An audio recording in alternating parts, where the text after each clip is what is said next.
Welcome to the Cincy Postcast presented by Lasik.com, where better vision leads to better calls. I'm Kevin Wallace, and before we get started with today's episode, I want to tell you about our friends over at Streetside Brewery. That's right, the best brewery in Cincinnati is partnering with the Postcast. Go check them out. Go over to the Columbia Tusculum neighborhood. That's where you will find them.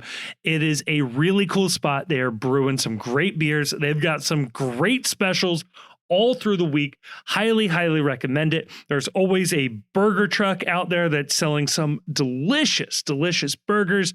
Pimento cheese fries. Don't sleep on those. There some really good stuff happening over at Streetside, as well as the events. Absolutely love that they always have something going on at Streetside. For example, you got Whiskey Wednesdays. That's right. $2 off all whiskey pours and $5 old fashions happening at Streetside, as well as trivia happening on Thursdays from 7 to 9 p.m. I will also remind you, tickets are still on sale for the VIP Speak of the Devil tasting experience. That is happening on Wednesday, April 9th at 6 p.m. They still have a couple of tickets available. Go check that out if you're interested. It is really, really cool. So a huge thank you to Streetside for sponsoring this and so many episodes of the Postcast. And on today's episode, well, a 2-2 draw.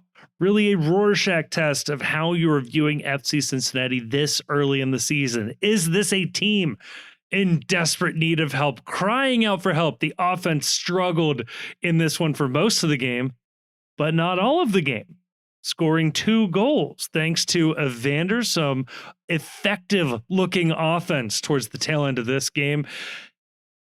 Some makeshift defending led to some makeshift goals. Okay, that's not perfect, but that's kind of what we thought was going to happen going into this one.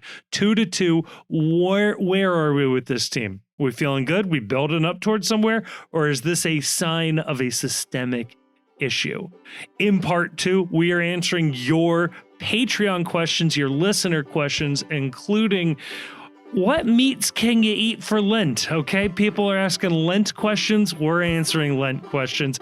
There's also questions about what happens with the 2-team players. I thought they were really good last year. Shouldn't they be in the first team now, or at least floating around somewhere nearby, getting starts in games where a lot of people have to miss? We answer all of those questions and more on this postcast.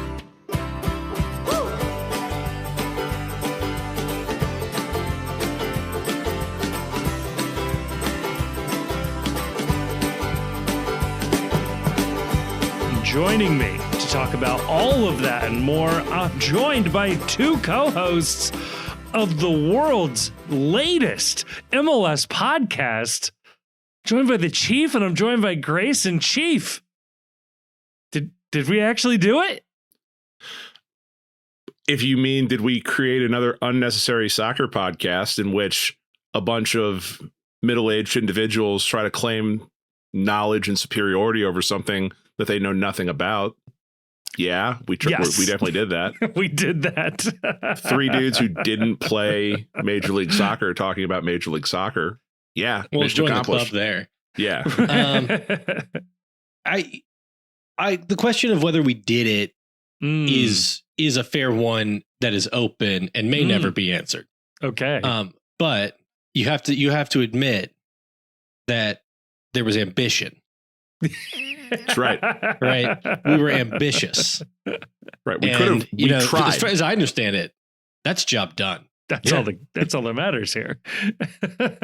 It exists, and for that, we are better than every other person that talked about starting an MLS podcast and never did it. We showed the ambition enough to marry action to words, planning. Well, I guess it's just words anyway. I don't know. Either way. Yeah. And frankly, that kind of came out like Anne Frankly. Anne Frankly. Ooh, yeah, no, hang on. I didn't mean to do it Anne Frankly, but frankly, we're as the last MLS podcast under the Sam Bankman-Fried logic that like Shakespeare can't have been that good of a writer because like there weren't that many before him. So like the best writer should be living like right now. Yes. Because he's got like all of the knowledge and everything of all the other writers that came before him. Yes. Right. We're the last one. Bayesian priors say that we are we're the best. That, yes, of course. Now, 50 years in the future, this will be of some debate. But as of this moment, we have the best MLS podcast. The most recent MLS podcast, at the very least. By the criteria of federal inmate Sam Bankman-Fried. Sure. I've always said Captain America Brave New World is the best of the MCU movies. It had so much to work with. Yeah, absolutely. It stands on the shoulders. It stands on the shoulders of literal giants, so it must be taller and better than the rest. No, we did do it. If you are interested, the name, which by the way, an amazing afternoon on the Discord. The name is The World's Gam. Okay. Do you get it? Do you get it? It's very funny. The World's Gam was named by a member of the Discord. I'm going to assume his name is Zach because his username is Lack of Zach. Zach in the Discord named doesn't it for that mean us. His name is not Zach? Or that his life became better once Zach left his life. Oh, no.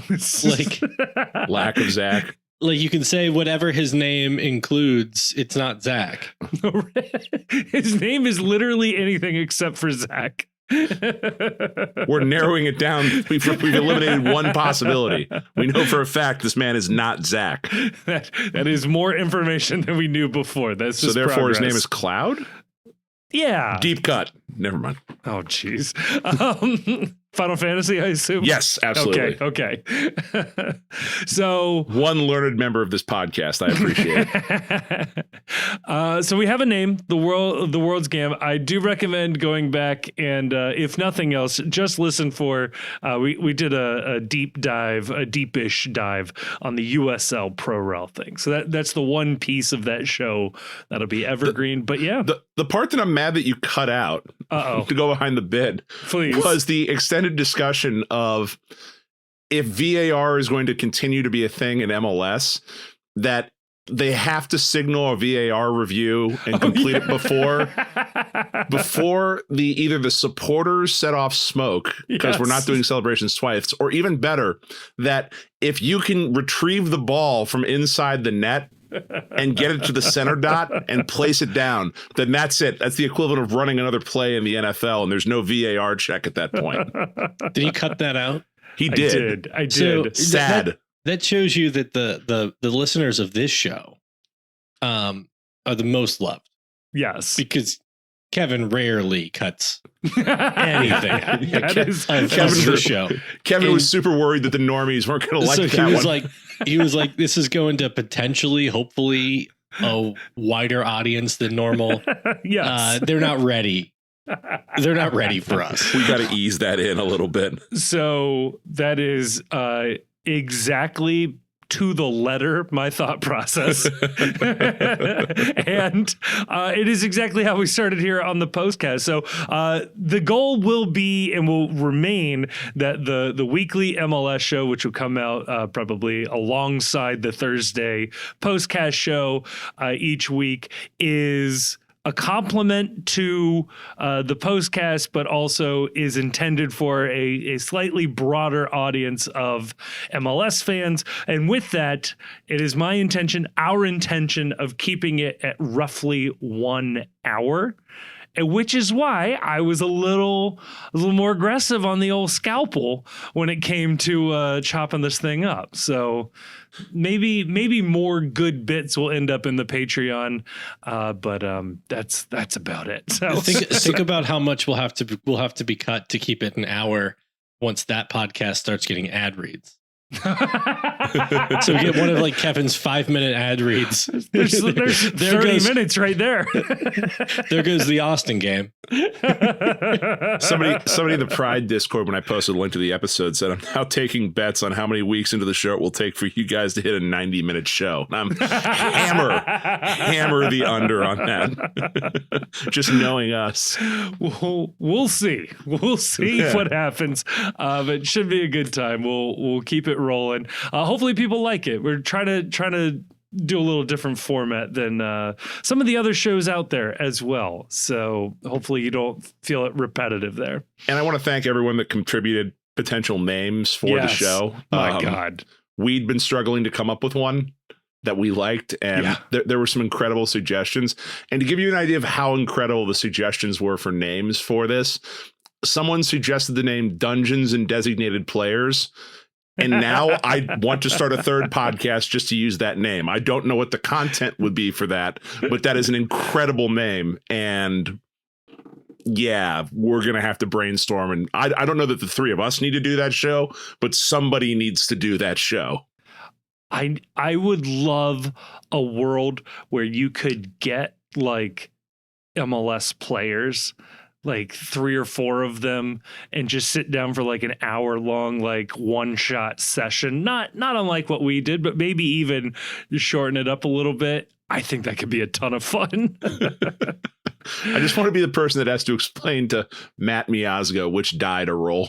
You're going to need to use the 20-sided one. It's like 20. I can't count that high. Oh man. So I'm just kidding. I'm sure Matt can count to at least 21. So let me ask you this, Chief. Yes. I know the Musketeers are in a bad spot. I'm going to try to breeze right past it for you. How's the bracket doing? Not great. Oof. With the loss of St. John. St. John's, who I had going significantly deeper in the tournament than they are right now. So we were good through day one. We were in a good place. We were leading the bracket challenge for the job. Just college basketball is dead to me right now. And that will be the case until I find out that either Chris Mack has been hired as the new head coach of the Xavier Musketeers, or that Luke Murray has been hired, and it's been announced that Bill is doing a limited run series on Apple TV and donating the entirety of his $10 million salary to the NIL fund. Either one of those two things will put me in a better mood about the sport of college basketball. Yeah. It was a tough day.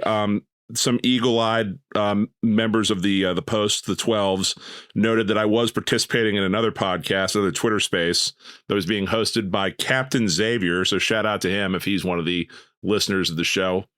I had to get on there and offer my 2 cents. The name of the podcast or the Twitter Spaces was All in My Ass Part 2. So, which true OGs of the internet will remember is a reference to Skip Bayless, who once left out a comma from that statement. And, we don't kink shame on this show, but certainly was suggesting something different going on than I think he intended. But yeah, I'm ready to. You know what's funny. I'm ready to talk FC Cincinnati and start ignoring my other problems in my sports life. That's how you know it's going good. Yeah, no, it's great right now. Things are great. Everything is fine now.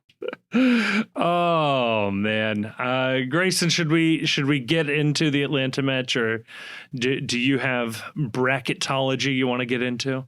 I didn't fill out a bracket this year. Oh, that is the way to do it, man. You just bet on games. Yeah, I this was posted in the Discord as well, which, by the way, mentioned it a couple times now. You can join for free. There's a link in the description of this episode. Please join. It's a good time. We're all having fun yelling about FC Cincinnati in there. But posted in the Discord, my buddy Sam runs the Eliminator Challenge. I talked about this last year. I'm going to talk about it this year. It's the best way to do March Madness. $25 buy-in. You got to pick 2 teams correctly on Thursday. If you get those right, you pick 2 teams correctly on Friday to start the tournament. After that, you're picking 1 correct winning team a day until the end of the tournament, but you can never pick the same team twice winner takes all at the end, baby. That prize pool is up over like $5,000 right now. So pretty cool setup. This is my favorite way of consuming the NCAA tournament, and I highly recommend people join it next year or find something similar. It's a really cool setup. I much prefer it. So there you go. Let's talk about this game. FC Cincinnati 2, Atlanta United 2. This was a very weird game going into it. Vibes were a little wonky for both teams. I know reading the Atlanta coverage up to this game, they were not feeling great. They had 8 guys out on international duty. It didn't seem clear that they knew the names of the players being called up to play defense against us. And at the same time, FC Cincinnati wasn't exactly sure what that backline was going to look like, but we knew, Chief, that Miles Robinson was cleared to play in this game, right? Yeah. Yeah. It's the best plans, best laid plans, best intentions can be derailed by, I guess, waking up with a touch of the bug that's going around. I don't know. They said that he was medically cleared to play, but then was sick and out of the building on Saturday, which leads me to believe he probably had something that was very contagious that they don't want going around the rest of the team. And you know what it did? And what I love about this, and I don't love anyone having to suffer any sort of illness, but what it did was it offered an opportunity for Nick Hagglund to say, once again, yes, I am willing to step up for my city, for my club. Yeah. Pick me, choose me. I want it to be me. And it let probably the best or most consistent player of the match over the course of his minutes onto the field. And that was kind of cool.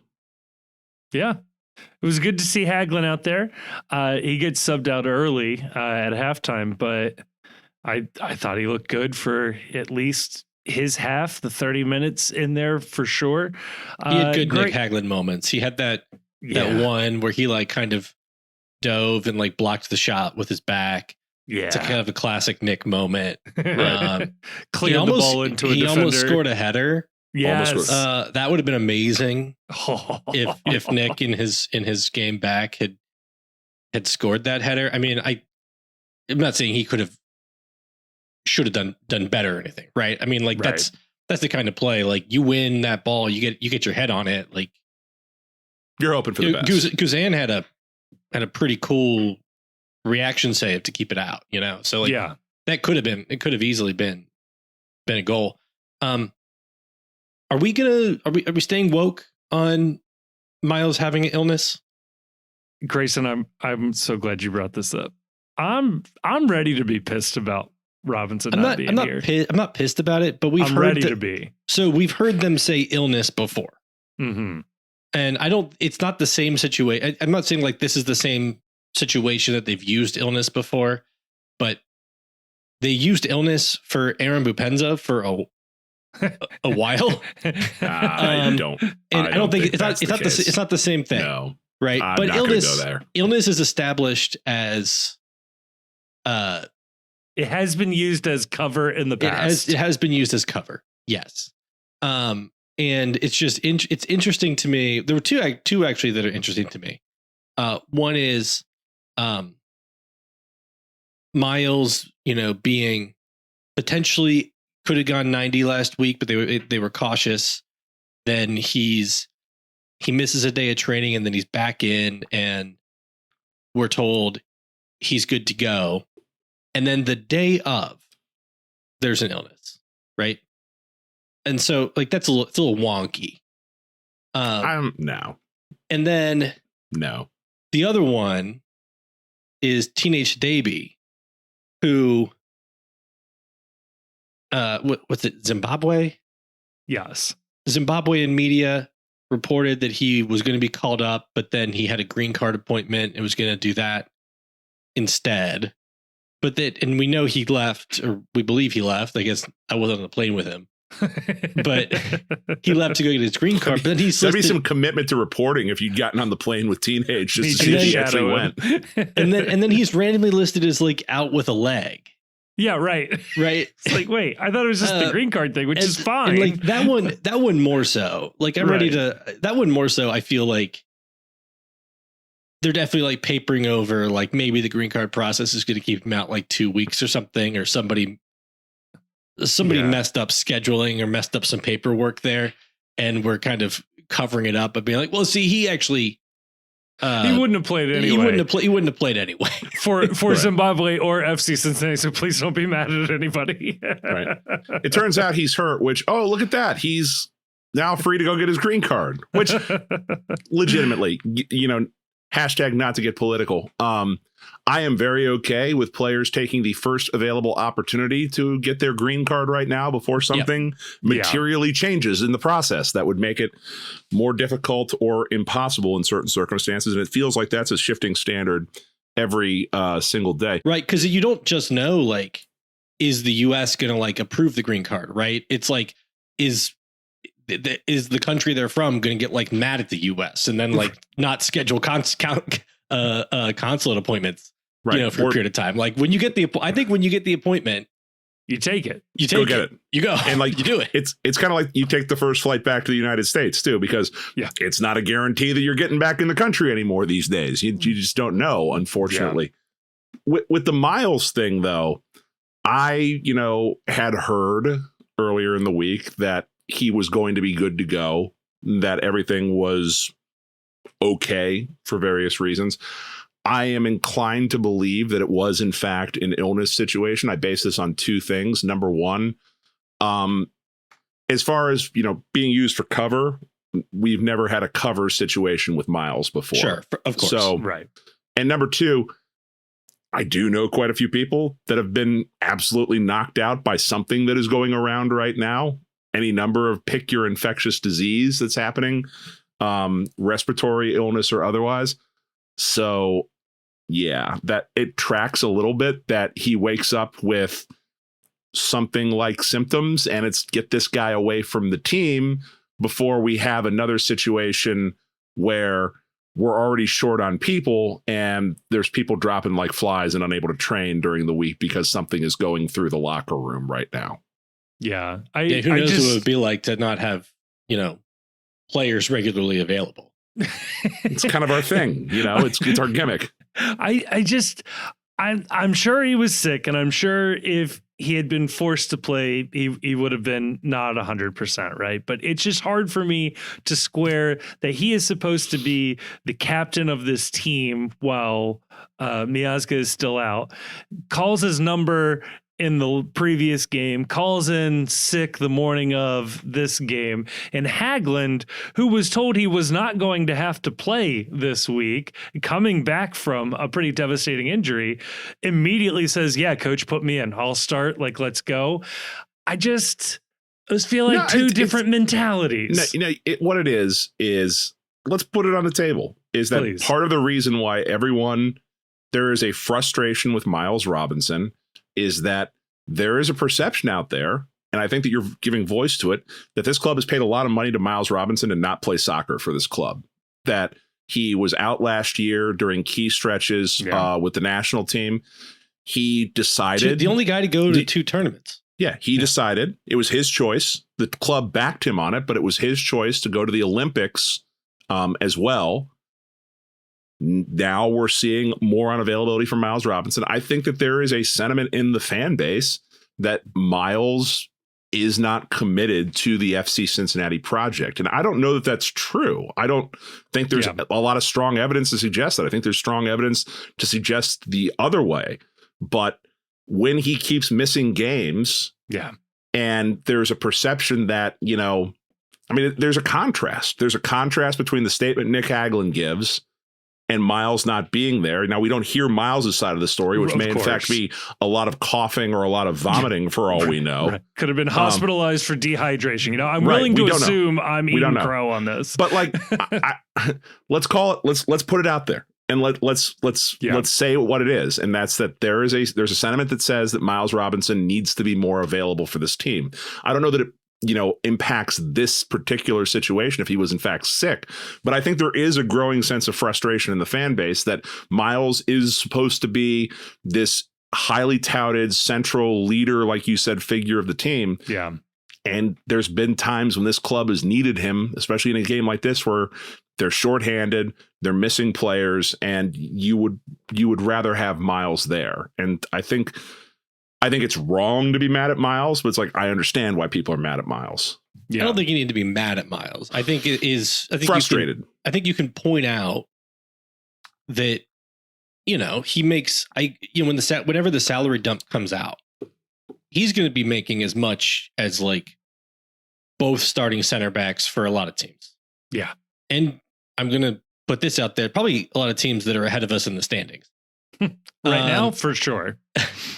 And it also, like going through two tournaments last year also coincided with the team's season kind of falling off the rails. Right. Yeah. And the word on the street or word on Twitter is that the Gold Cup roster this summer is going to be MLS heavy,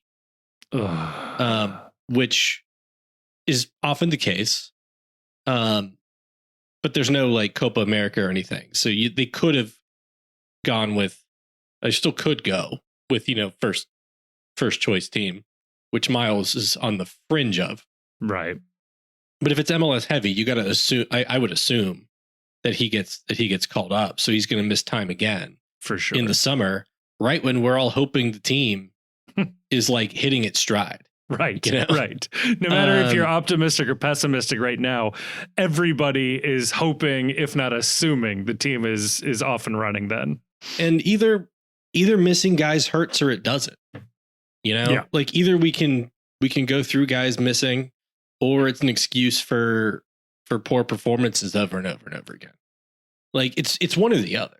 And I'm not mad at Miles. I'd be making the same choice. If someone, is asking me to go, no one ever asked me, but if someone asked me to go play for the national team right, and leave my job for a little bit, I'd probably say yes. Yeah, represent your nation at whatever your occupation's, highest level competition is, right? But that doesn't mean you can't, take it, that you can't like notice how it affects your favorite club team, especially when the general manager has voiced a preference for signing guys who play for their national team. Yes. And like at this point in time, I'm like, no, you have to stop it. Stop it. Until you show you can like successfully like, keep like you can sign an 11 guys that can play together more often than not, and you can get through international breaks.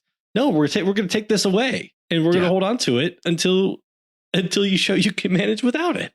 Just to look up I-71 for a moment, Columbus has always done a good job of signing the best players they could that would not be called up for international duty. As soon as Kucha started getting called up, they shipped him. Yep, right. And same with Zelarayan. As soon as he committed to Armenia instead of, I think he was able to play for Mexico or Armenia. As soon as he started playing for Armenia. Argentina. Maybe he could have played for Mexico because he played there for a while. I don't know. But as soon as he started playing regularly for Armenia, he's gone as well. So it's a weird thing.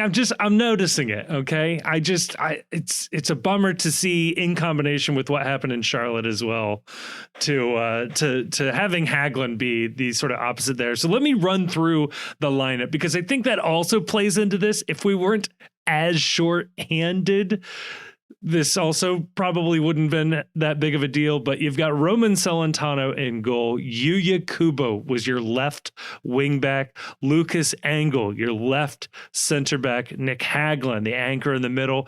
Alvis Powell, your right center back. And DeAndre Yedlin as your right wing back. The midfield was Wobodo and Buka, and your attacking front three, Evander, Orishano, and Santos, depending on which formation lineup thing you're looking at. That was either Orishano and Evander behind Santos or the three of them in a flat line there. But either way, there's clearly the attacking three versus the two defensive midfielders.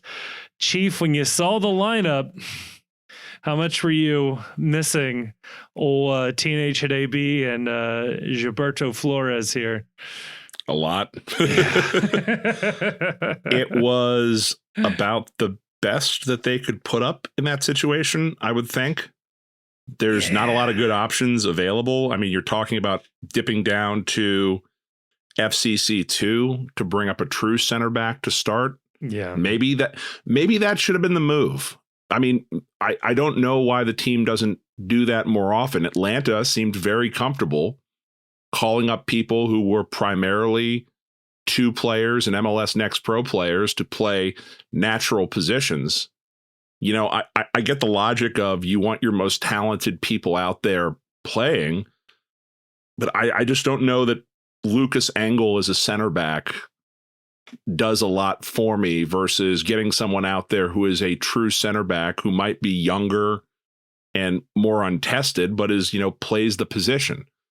I don't know why we have this aversion to ever playing young players at their true position versus shifting someone to play out of position that is a usual member of the starting 11 just to keep them on the field like that.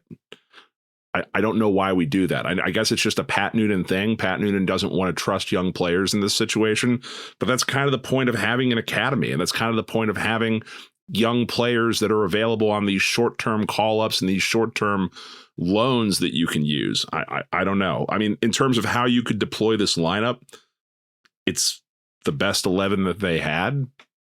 I just don't know that it's in the best interest of this team to constantly keep playing players out of position. I don't know.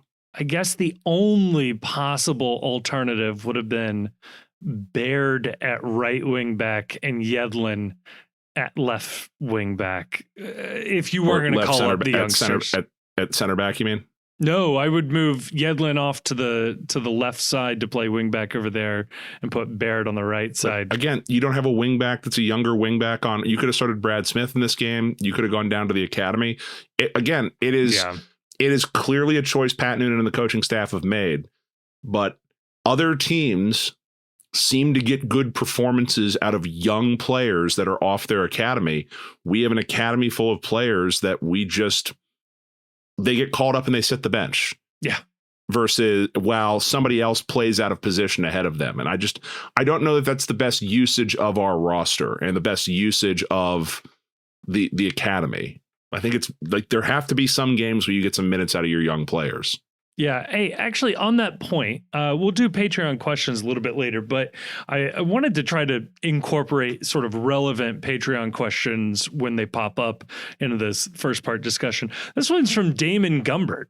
He says, I know, longtime listener, part-time writer. With the second team's recent poor performance in the U.S. Open Cup, do we think it'd be more beneficial for both the second team and the players for guys like Sharilla, Dado, Jimenez to stay on the two team longer rather than come up and not play at all for the first team?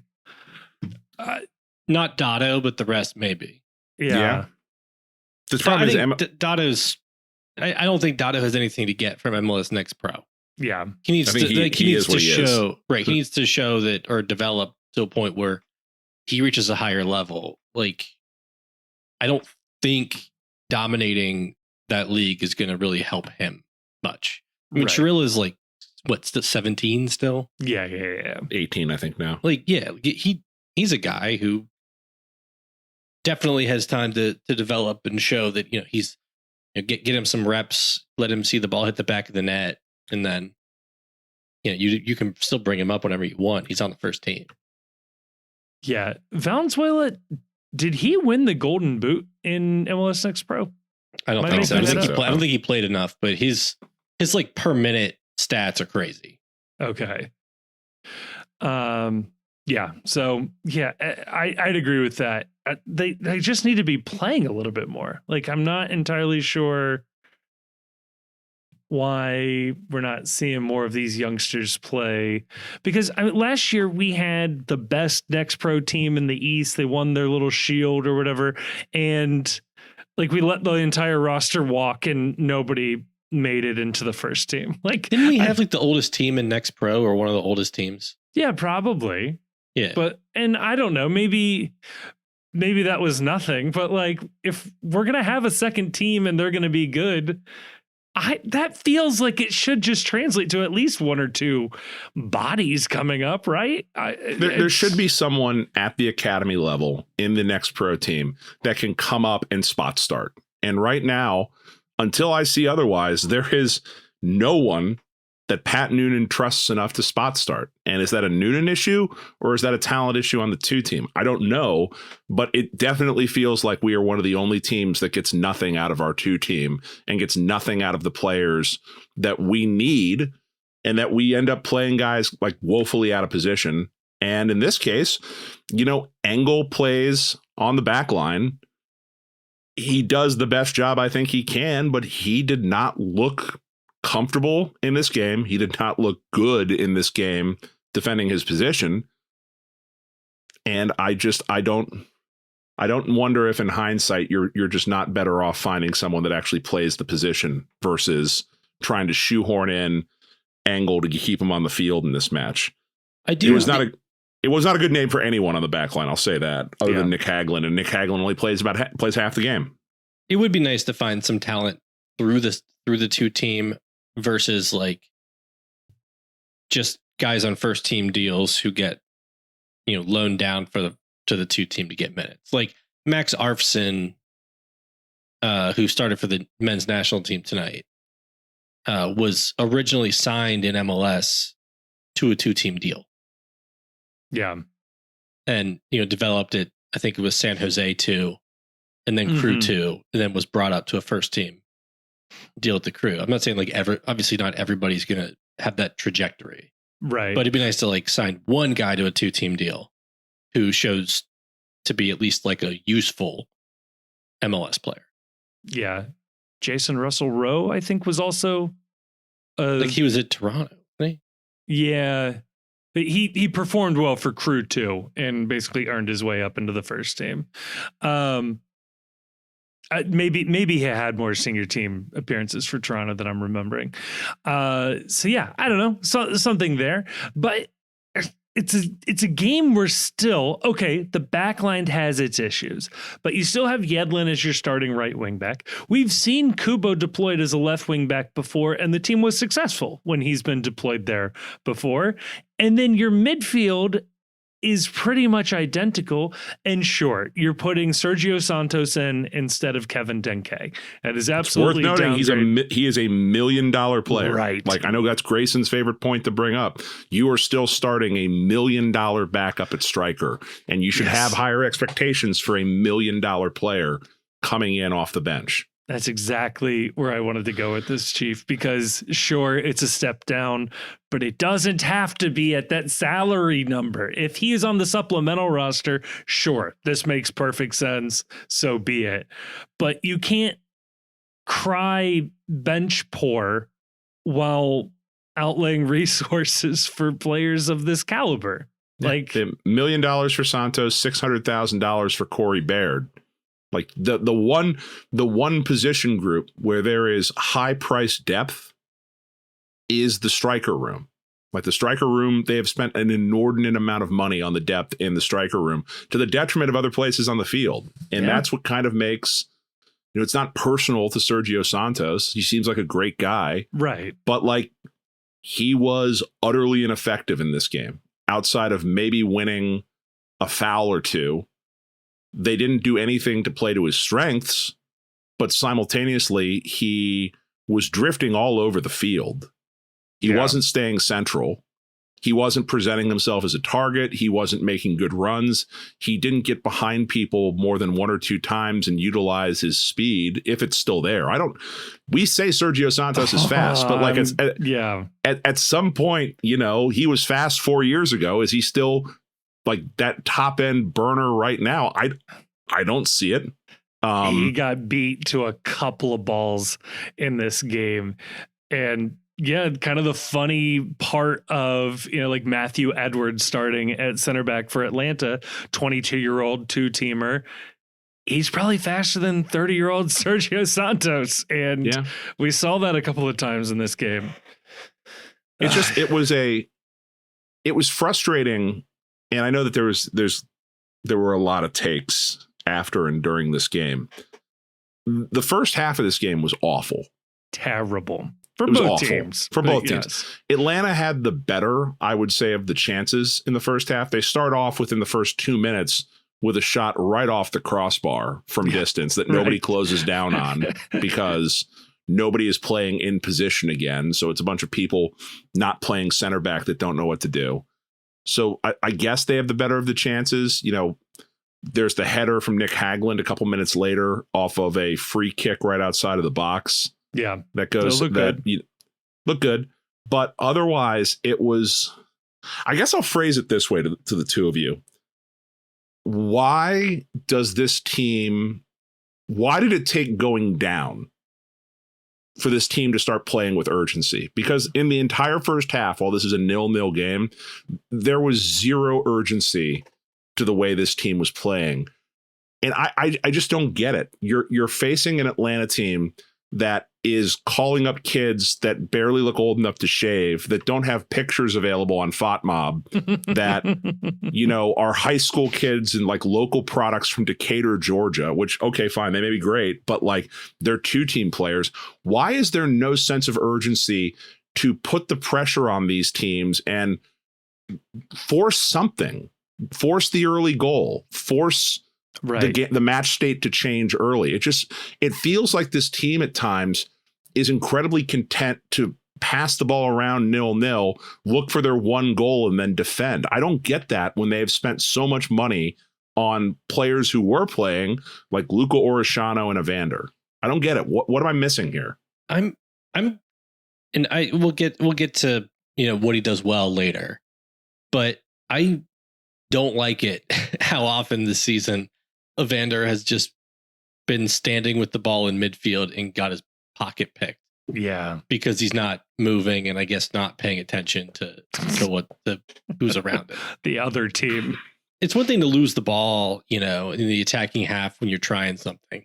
It's another thing to just be standing there and, you know, lose the ball because you weren't paying attention. Right. Or whatever. There's multiple times in the game where Atlanta just plays harder than they do. Early on, the one that immediately comes to mind is when I think it was Saba Lubjanica had the ball going toward the end line, and he starts to get close to the end line, and our entire defense just stops. They stop moving, assuming the ball is going out of bounds. Well, the ball doesn't go out of bounds. It finds, I think it was Muyumba in the box with nobody within 6 feet of him. Yeah. Nobody within 6 feet of him. And if it wasn't for like Latte Lath just standing there and blocking his teammate's own shot on the goal line, that would have been 1-0 Atlanta. Yeah. And it would have been 1-0 Atlanta because our defense just shut off because they assumed the ball was going to go out of bounds and didn't, you know, play to the whistle. Yeah. I mean, they get angry playing to the whistle. Angle picks up a yellow card in this game because he's mad that the referee doesn't throw his flag up. And I get that. I get being mad that they wait so long for these offside calls and it forces you to expend extra energy, risk injury, all these things going on. But it's like one team was very happy to play to every whistle. One team was very happy to expend effort. And it was a tremendously telling moment that one team was willing to do that. The other team got a yellow for shouting that the play wasn't stopped soon enough. I don't know. It's a crazy yellow, effort. by the way. It was crazy. It was absurd. Insane. That's an insane yellow to give because players every game yell at the AR for not putting up the flag sooner. You know, even though it's like, you know, they're not going to put up the flag that soon. Right. And you know how they call these things. And it was the first instance of But it dissent. was the first instance. It's like 8-9 minutes in the game. Yeah. You're going to give a defender a yellow like that for, I don't know what Engel said. If someone tells me what he said and it was something like really beyond the pale, That he should have been sent off. It should Right, have been right. sent off. Yeah. Right. Like, if he there's said no something middle ground card-worthy, here. if it was so bad that on his first instance of dissent he deserved a card, he also deserves a sending off and a suspension. Right. And if what he Some said classes. didn't warrant that, it did not warrant a card at all. Speaking of dissent, there's no, I think there's not going to be anywhere like naturally to put this, but Yedlin got a yellow card for dissent. Once again, as the captain. Is the captain is supposed to be the one able and willing to talk to the referee. Refs No, don't want to talk to him. not us. So I'm sorry, he can't be the captain. He can't be the captain. Like, Yeah. it's not fair. But also, if he's going to get a yellow card every time he goes up and talks to the refs, can't be the captain. Kubo got a little wishy-washy one as well. It was just like all the hits. So maybe this is the moment that we say, hey, the whole referee crew from the AR to the center referee, I am going to nominate you for the Lasik moment of the match. And this was, a number of issues. Let's touch on this first goal where they absolutely screw this up. The ball goes out of bounds off of an Atlanta player. They award the throw to Atlanta, which ultimately leads to a breakaway goal. You can't be offside on a throw-in, by the way. Yes. Like the throw-in was the most effective piece of the counterattack. Of what was happening there. So I say the center referee, you can use the Post Cincy's code. You can go to lasik.com/thepostcincy. And look, I'm not kidding. This is a real offer. I cannot emphasize this enough. Lasik.com is the presenting sponsor of the podcast, is sponsoring this segment. They are offering a $1,100 discount to not just the referees. The referees get this for free, but for the listeners, you get a $1,100 discount at lasik.com/thepostcincy. It's spelled Cincy with a Y there. Dr. Moreno is one of the best in the world at this, and he lives here in Cincinnati. So go get that consultation. It's a free consultation. Check it out. We had some folks in the Discord say that they got it. They highly recommend it. So there you go. Huge thank you to Lasik for sponsoring this segment and this show. This is a rough moment for the defense. It's Obi is chasing the ball out of bounds. To be clear, the ref moment was calling the throw in to Atlanta. Correct. Even though he's standing right there and he's clearly comes off the Atlanta player. He's on top of him. But don't worry, they're going to give us the next 50-50 throw in, so it's okay. Yeah, it's good. It was not the case in this instance, but again, I just want to emphasize to people, you cannot be offside on a throw-in, which is a rule that I feel like players don't exploit enough. That just feels like something that is honored, despite that not being the rule. Usually people are defending. Well, throw-ins that are in their defending third. That's a good point, and maybe that's what made this throw remind me of this, is that we were FC Cincinnati is completely caught off guard at the idea that defense is still going to be required here. Right. And sure, the ball is off of the Atlanta player, should have been our ball. But you know who else can't see that and can't bank on that? The rest of the defense. I can understand the guys right next to the ball being upset by that, but the other guys have to assume that Atlanta could very well win the throw. It's a really poor moment that it's poor. It's poor from FC Cincinnati because it always is a bad look if you get beaten on a throw-in. But as angry as I was in the moment, when you go back and you watch this, it's less poor on FC Cincinnati for me and more just insanely heads up by Atlanta. Because if you watch this replay, it is a dead sprint situation down the sidelines to a ball. It goes off. And as what ends up happening is one FC Cincinnati player, I don't know who it was, ends up overrunning because he is running at top. Alvis Powell is running at top speed and he overruns as the ball drifts out of bounds and he's out of bounds. The other player, Obi, is standing there. He thinks it should be an FC Cincinnati throw-in, but the Atlanta player, before anything else can go on, he has already picked up the ball.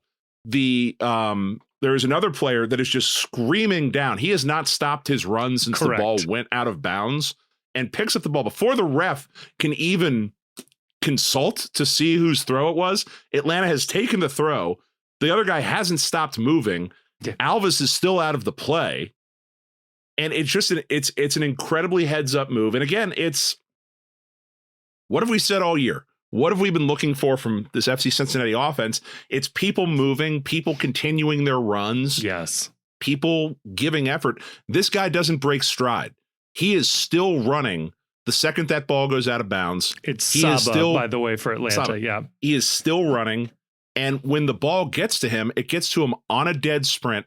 And the two FC Cincinnati defenders are stuck on the sideline because the ball has already been put back into play before they can even regain their defensive shape or move. Like there was nothing. Even if Obi doesn't stand up to protest, he is at a dead stop at that moment. Yeah. And unless he has eyes in the back of his head and turns around and goes into a dead sprint himself to go with this run, there was nothing he could have done there. Yeah. But we haven't found any other, like our opponents are never like out of shape like that for us. And our team doesn't act quickly enough to exploit anything like that. Yeah. And that's what so it still bothers me the ease with which Atlanta got this goal, because if it's just like, we couldn't have done anything differently. We just don't move that fast. Let's just do that then. I would love it if we did that. It would solve so many. It would solve so many problems. If it's an undefendable play, we should just do that. Well, it's an undefendable play because in that moment everything is set up perfectly for it. Like that, the ball goes out of bounds. The player that is Saba just is still running, and I don't know that that's a great strategy, that you want your players every time the ball goes out of bounds to continue running at a dead sprint, expending extra energy on the off chance this is going to work this one time. What about expending energy? I would love if they expended some energy. Yeah, no, I just want to, where originally I had thought that this was FC Cincinnati laziness on this defensive play, it is more just a credit to the fact that Saba just decides, you know what? I'm going to keep running as hard as I can, and I'm not stopping just in case. Saba was incredible this game, I thought. Yeah. And he's not a DP. No. Hustle don't cost anything. Do we know his salary? He's new this year, right? He's TAM. No, he was on the team, I think, last year, the year before. Okay. I think he was tagged as a DP at one point, but he was always able to be bought down. That's right. He's a part of their like rolling DP strategy. Where they like bring a guy on as like a DP light. Hey, he's 30 years old and he's fast. And then when they get Gam in, they can, buy down the fee and his salary's low enough. He's TAM. It's like him. I think Grayson is like that. The other guy, is it Schliess? Oh, they have two Polish guys, but not the guy on loan from DC. Yeah, he's a DP because DC kept his tag. Yeah, is it Schliess who is Atlanta's player?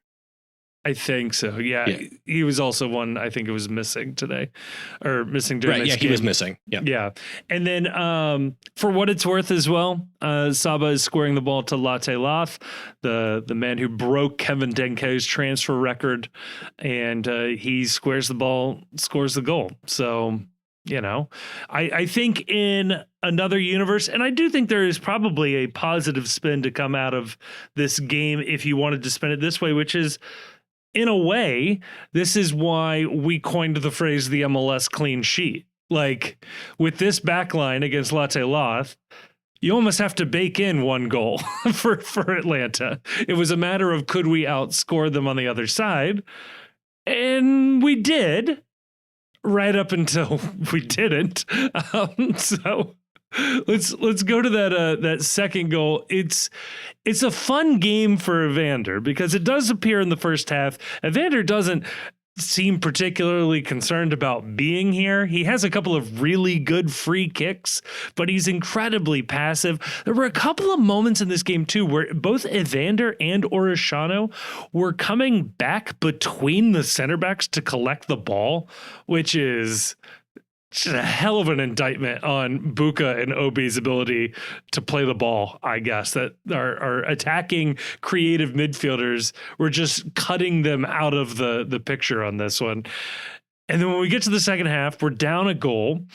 All of a sudden, Evander turns into 2024 Evander, and he is hell for Atlanta.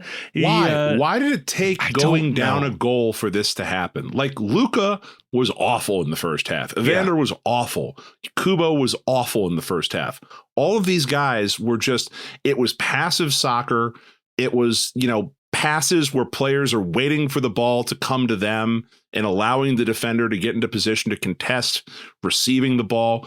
Evander is multiple times in this game just standing, not making himself available, not making movements, not making runs. Why did it take going down a goal for this to happen? I don't understand it. Yeah, it's so weird, right? Like, and this has been a talking point in the Discord as well. I'm just going to keep mentioning it because I was paying attention to it earlier today.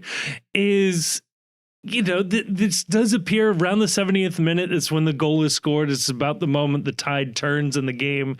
That this is what Matt Doyle has called the tactics-free time or tactics-free zone, where the game just starts to slowly break down, and it's just, 22 dudes playing ball in the backyard, and they're just trying their best here.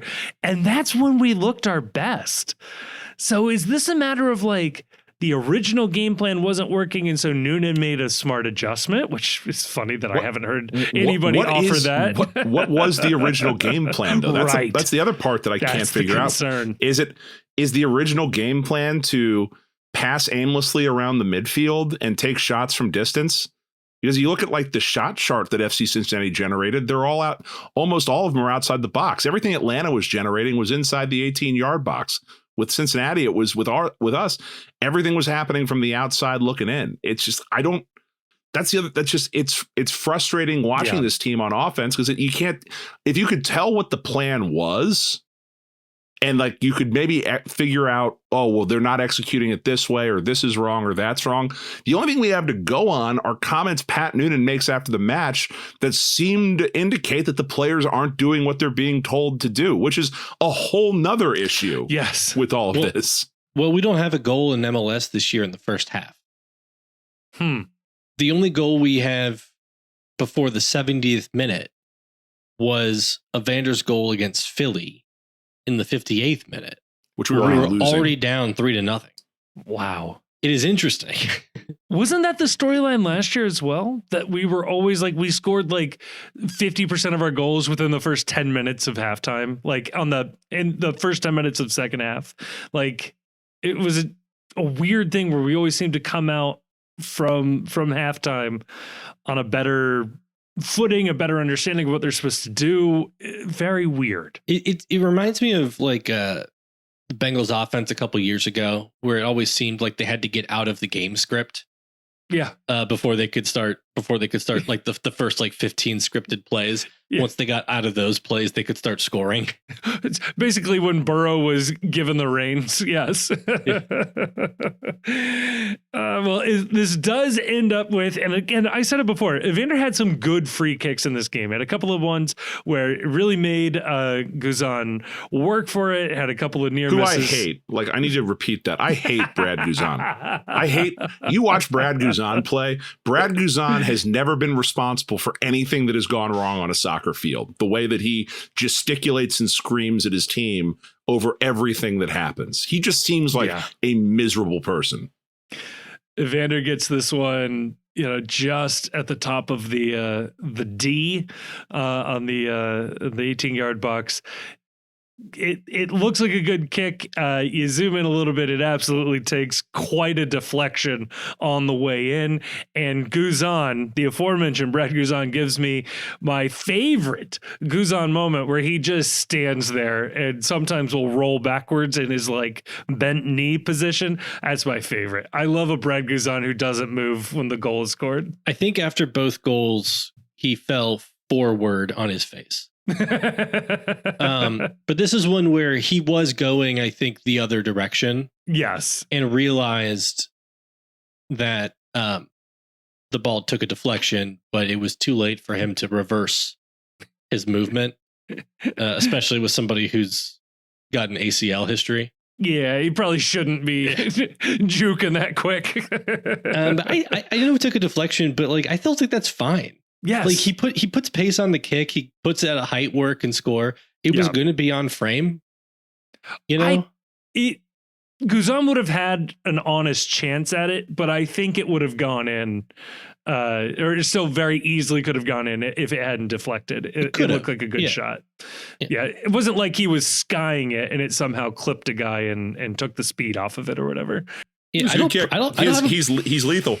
Yeah. I don't have a problem with kick to take a deflection. I don't view it as lucky either. I think he's good at free kicks.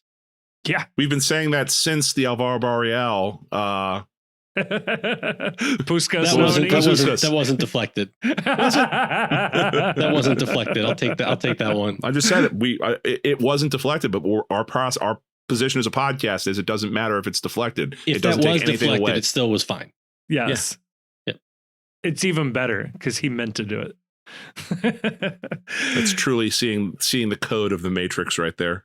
And then 5 minutes later, Evander shows up again. Now check this out. Well, Pavel shows up. Well, yes. Oh, right. Pavel has a grown-ass man moment. Yes. Wins the ball, wins a header.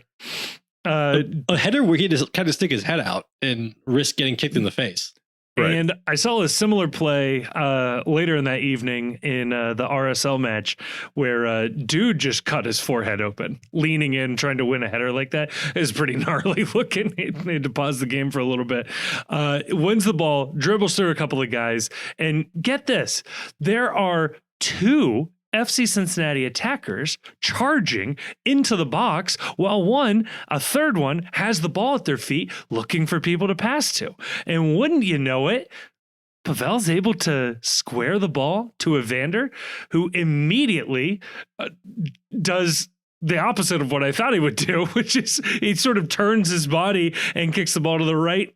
Everything would have made you think he was going left. I think Guzan thought he was going left. Guzan was leading, yeah. Evander takes a quick touch there. He does. He brings the ball from his left to his right. It's I think it's a nice touch. I could see somebody looking at it and saying like he had a little trouble receiving the ball. Yeah, I think it's a nice touch. Like, and I think he brought the ball onto his foot intentionally. And finished. Yeah, it's intentional. Now, whether it's ill-advised or not is another debate. But he is absolutely trying to switch it up, and all of a sudden it's 2-1. And this FC Cincinnati just showed us that they can run at defenses, that they can play dangerous balls to on-rushing attackers. My God. What they did that was a major change once they went down one is they gave up trying to get width on Atlanta and started going and attacking directly up the middle. Mm-hmm. They stopped with the idea that we're going to have to cut in from wide with the ball. And instead, we're just going to take the ball in the center and we're going to try to get the ball in the center and try and move forward with it as soon as we get it in the center channel. This goal is awesome because this goal is something where it's like, if this team would just do more of this and not so much like score goals, like I would love them to score more goals. Sure. But if this team just commits to just doing things that create chaos and get more dangerous with their movement, it's going to make the soccer a lot more watchable and they're going to score more goals. You watch this play develop, this goal right here.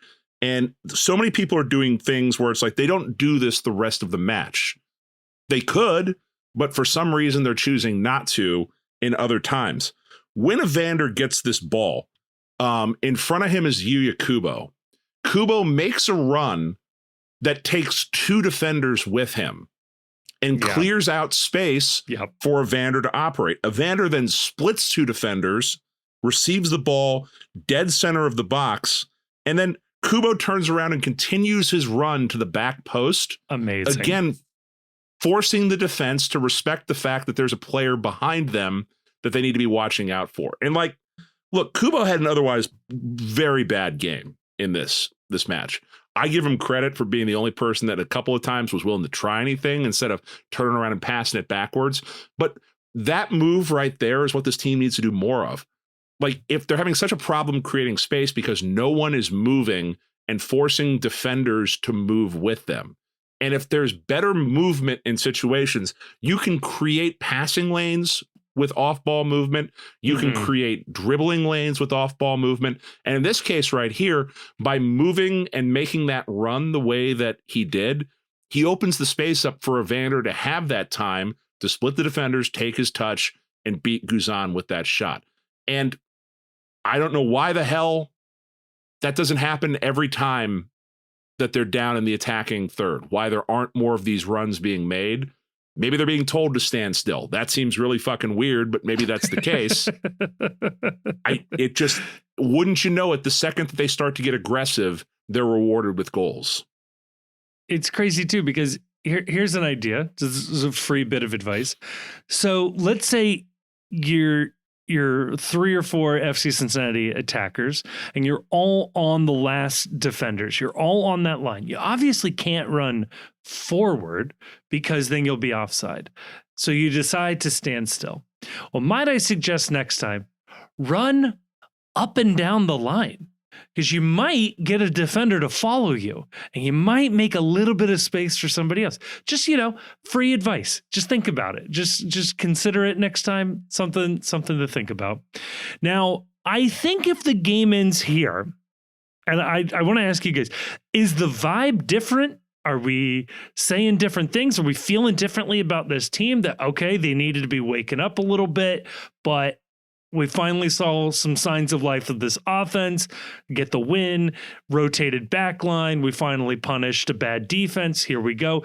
Is it different if it ends 2-1, or do we still feel the same way? I feel very similarly.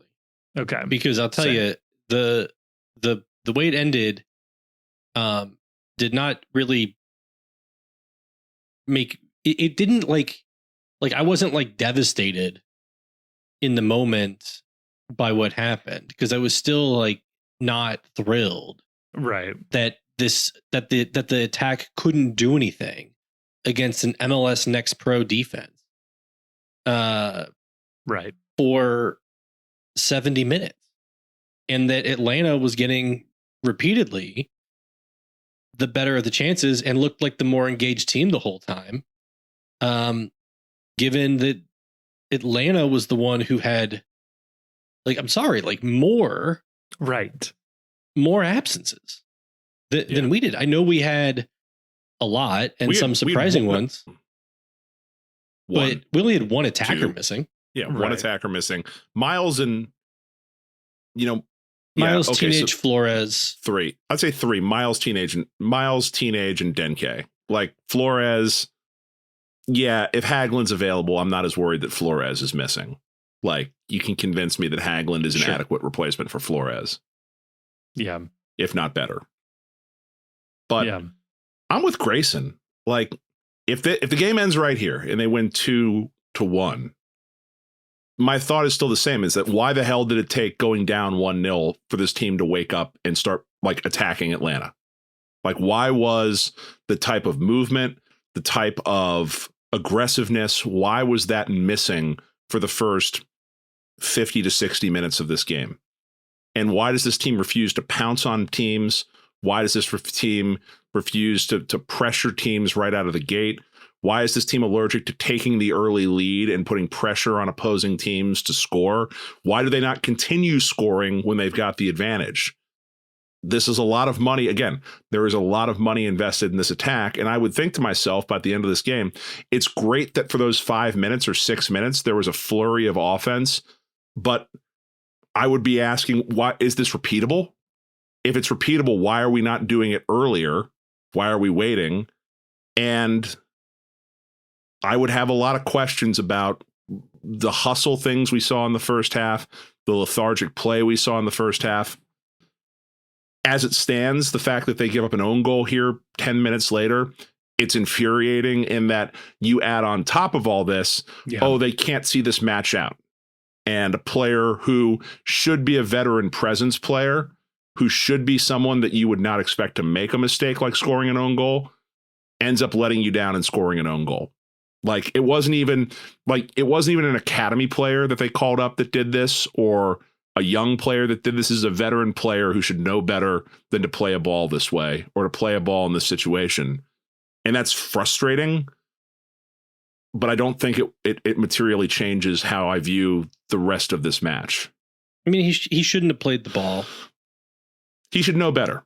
But, they went down the field with no problem there. Right. And crosses have been such a disaster for this team all year that, I would understand if players are extra nervous and they feel like, okay, well, if I can get my foot on this ball, I'm going to do it. And it is a little bit of a bad bounce.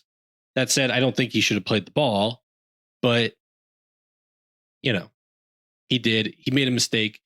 I think this is one that's on the team.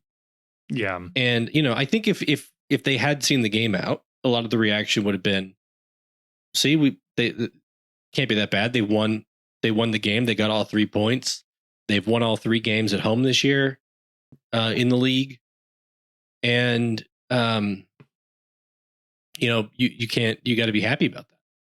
And I think that would be a fair perspective.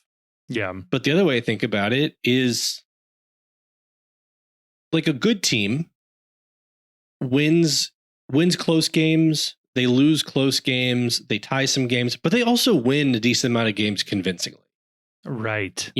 And this team is kind of the opposite.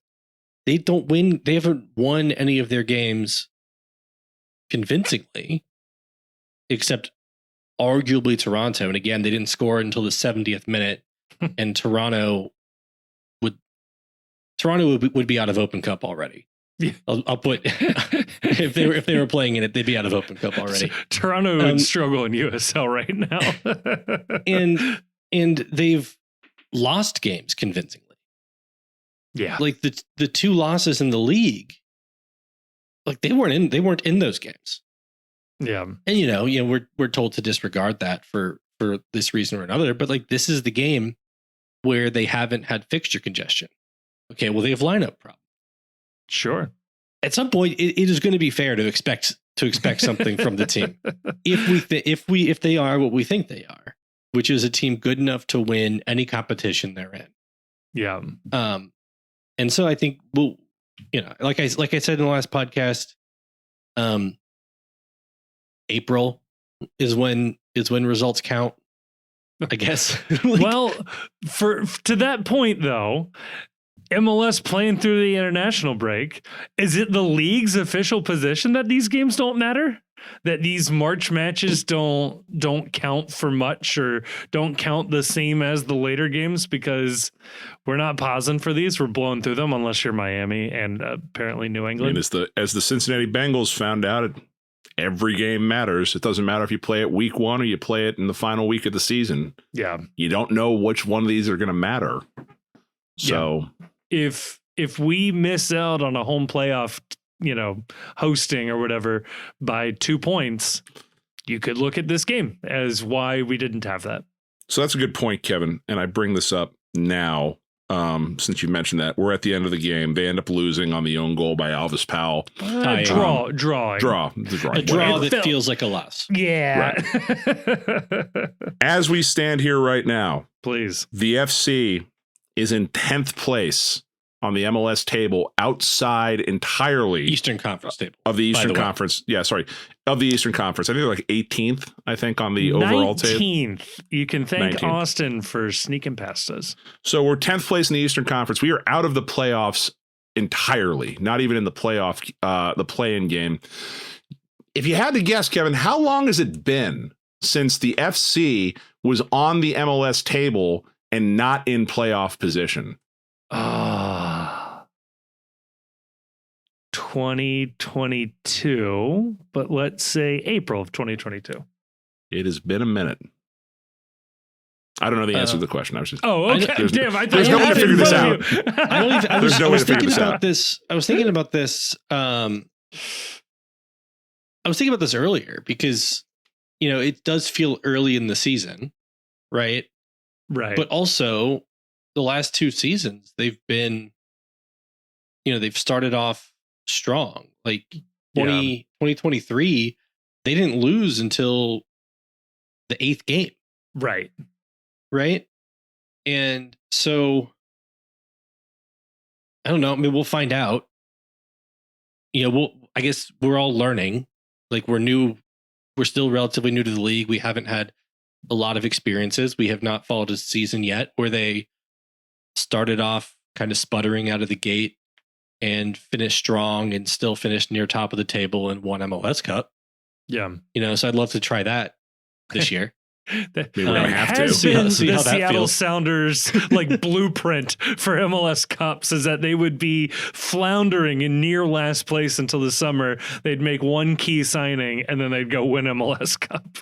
But my guess is they haven't been this low in the table since 22. Yeah. Yeah. The hard part is that, you know, it would be one thing if things were fluky everywhere, but you look at the basement of the Eastern Conference, Cincinnati, DC United, Atlanta, New England, Toronto, Montreal. That's kind of the basement we expected in the Eastern Conference. Except for us. Minus us. I think Philly's top. I think there were more expectations for Atlanta, to be clear. Yeah, there were more expectations for Atlanta too. I mean, not necessarily more than us, but certainly more than 12th place. And on the overall supporter shield table, it is funny that San Jose Earthquakes had a bunch of signings, signed Bruce Arena, Atlanta United, LA Galaxy. I mean, these were the teams that were supposed to be really good as well. And they're all below us. So totally get it. Totally get it. But it is early enough to where we are on 7 points.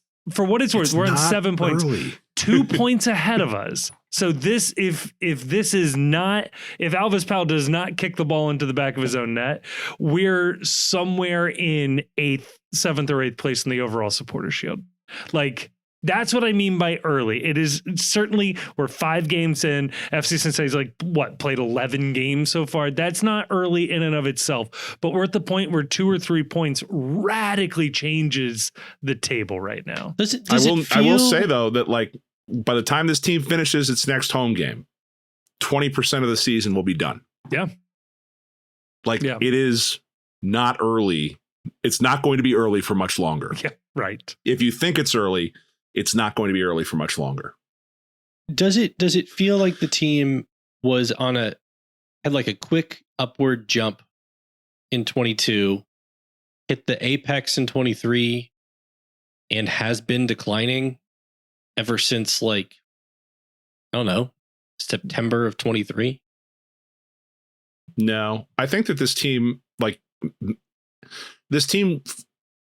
did not finish strong in 23. It kind of sputtered a little bit at the end, picked up in the playoffs. Looked good in the playoffs. You know, we all are of the mind that if it weren't for injuries and a undeserved suspension, that, you know, maybe that turns out differently in the playoffs that year, and we think about that year differently. This was a team that was red hot in 24. This was a red hot team in 24. We were first and second in the supporter shield all the way through July. And then Miazga gets hurt. They still seem like they're keeping it together. They miss Robinson in the Gold Cup. Acosta starts to deal with personal issues and injuries. And then, yeah, I would say this team has been in decline since August of 24. But it's hard to say that it started any time sooner than that. I think that, if you recall this time a year ago, we were talking about this team as this could be a better team than the year before. And they were playing in such a way that it kind of justified a lot of those takes. And they looked really bad basically after that Miami dropout. Yeah. And so I think even before even before Leagues Cup, they dropped a lot of games. Yeah. And it's been bad since. And it's the been Leagues bad. Cup was a mixed bag in and of itself too. Yeah. They lost, they beat Miami on July 6th, lost 3-1 to Charlotte on July 13th, lost 1-0 to Chicago Fire at home on July 17th. We watched the Red Bulls game July 20th. They got their butts kicked. That was a tough game. And then they did Leagues Cup in between, and they had an awful effort against Philly to get knocked out. They had to salvage that New York. They had to salvage that New York game with, some serious late match heroics. I think from Yu Kubo in that one. They beat Querétaro on penalties. Yeah. Is that right? Yeah. Is it Matt Miazga?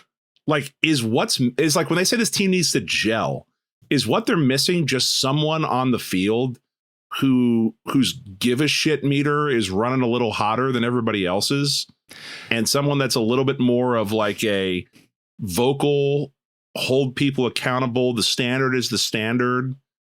Because it's hard not to see a direct correlation in the drop off to Matt Miazga becomes unavailable for this team.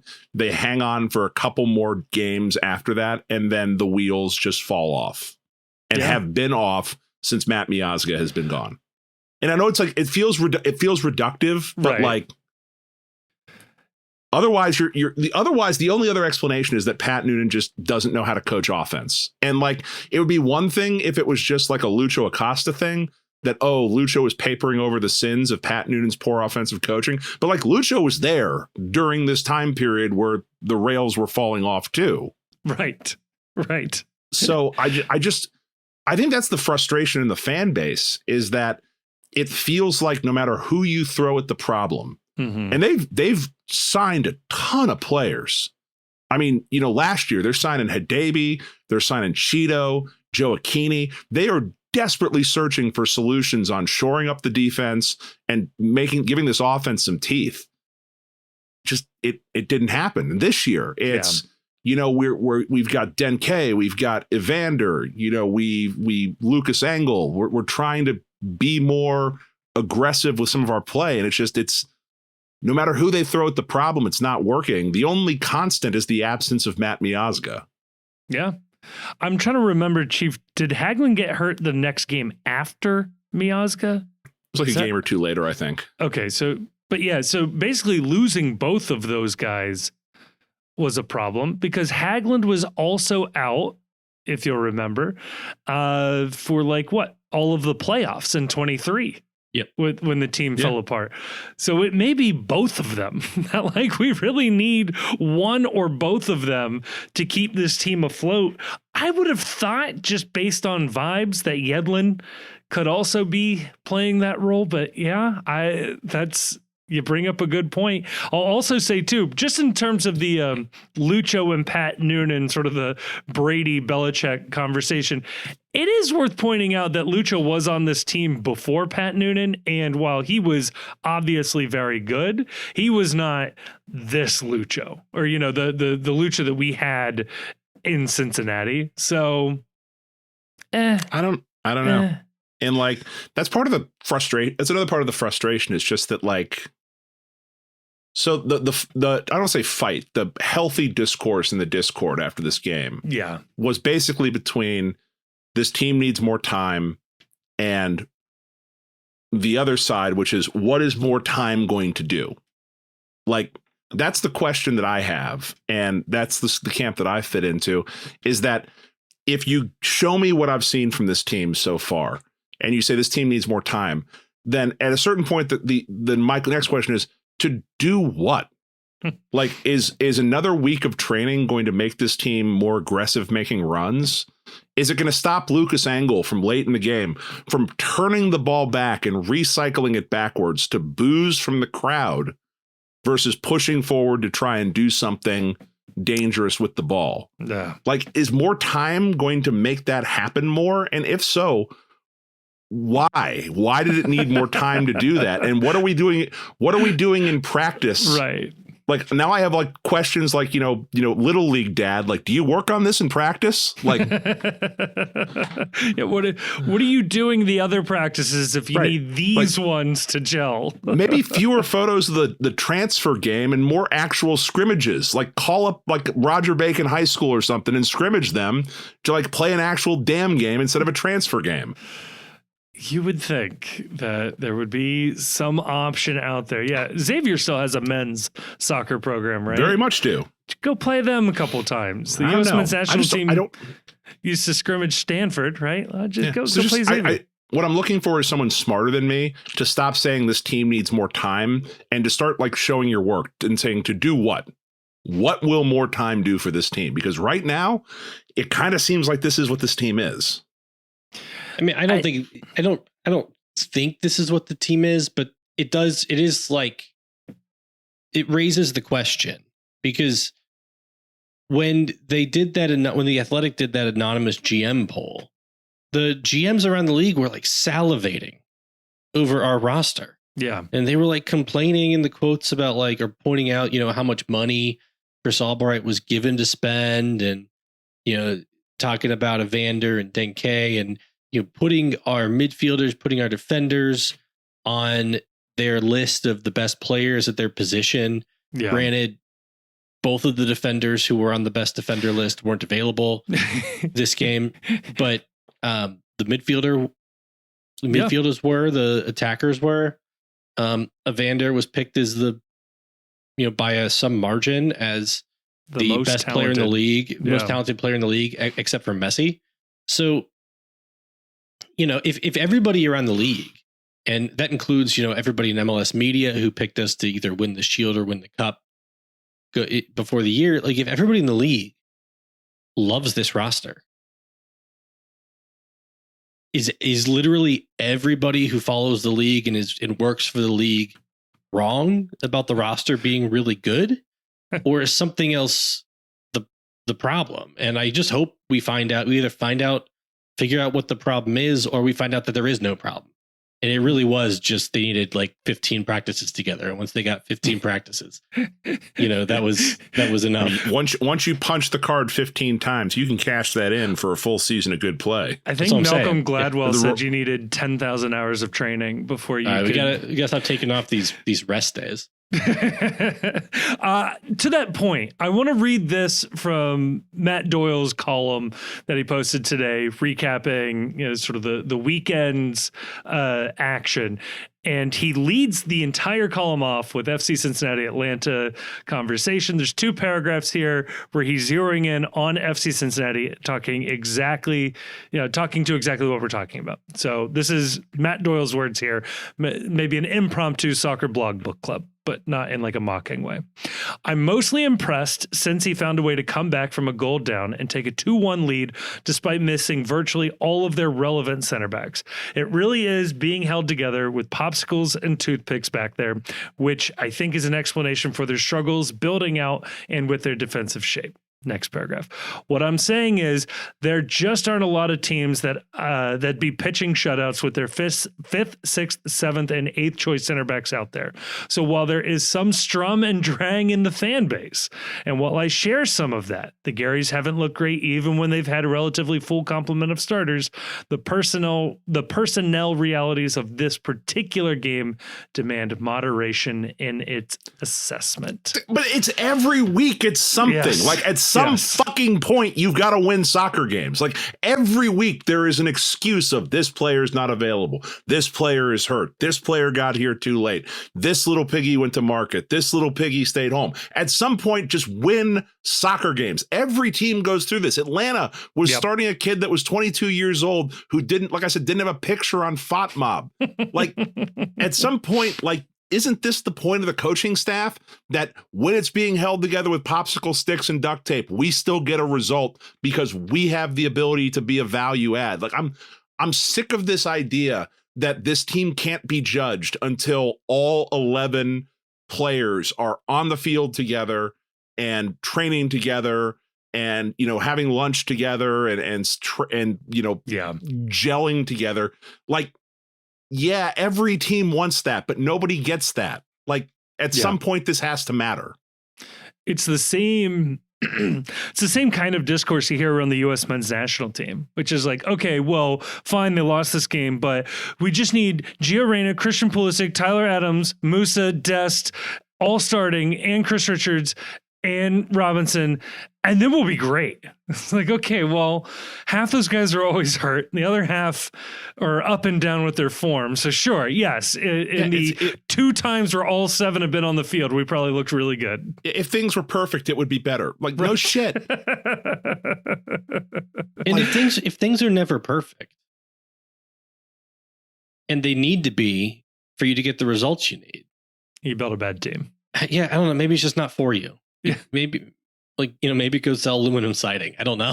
Like, the whole argument of us having the deepest roster is to not let these excuses exist, basically. Now, I don't know if anybody called us the deepest roster, but I think that's sort of the implied compliment when they pick us for the Shield, for example. It's a deeper roster than, on paper, it feels like a deeper roster than we have. Again, yes. We only have a couple of players on the senior roster who aren't TAM, DP, or U22.